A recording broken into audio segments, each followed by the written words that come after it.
যে Muslim community এমন একটি সন্ত্রাসবাদী কমিউনিটি তৈরি করেছে যারা সারা বিশ্বের পক্ষে ভীতিজনক।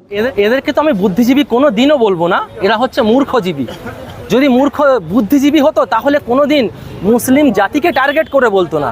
যদি কেউ ভুল করে থাকে তাহলে আপনি তাকে বলুন। যখন যেমন একটা ধর্ষককে আমরা তাকে ধর্ষক হিসেবেই গণ্য করব, সে কোন জাতের সেটা আমরা গণ্য করব না। হিন্দু ভাইদের মধ্যে অনেক কেউ আছে যারা অনেক নোংরামো করছে, অনেক অনৈতিক কাজ করছে, মুসলিমদের মধ্যেও থাকতে পারে ব্যতিক্রম। সেখানে দাঁড়িয়ে আমি কি করে বলবো যে একটা জাতি যে তারা হচ্ছে আতঙ্কবাদী বা ইত্যাদি ইত্যাদি? এত বিষ কেন? হ্যাঁ, বিষ থাকবে তো, কারণ এটা তো হচ্ছে এখান থেকে প্রশিক্ষণপ্রাপ্ত নয়, এটা তো দিল্লি থেকে প্রশিক্ষণ হয়ে এখানে আসছে। দিল্লি থেকে আমাদের মোদিবাবুর চরণামৃত খেয়ে তারা এই নোংরামো বাংলায় এসে করছে। আমরা একটাই কথা বলবো, সম্প্রীতির বার্তা দিন, সম্প্রীতিকে বজায় রাখুন, না হলে বাংলার প্রত্যেক জাতির মানুষ একত্র হয়ে 2026-এ দেখিয়ে দেবে যে বাংলায় সাম্প্রদায়িকতার কোনো জায়গা নেই। আর যে সকল সাম্প্রদায়িক শক্তিগুলো এখানে নোংরামো করছে তাদের হাত আমরা গণতান্ত্রিক প্রক্রিয়ায় ভেঙে দেখিয়ে দেবো।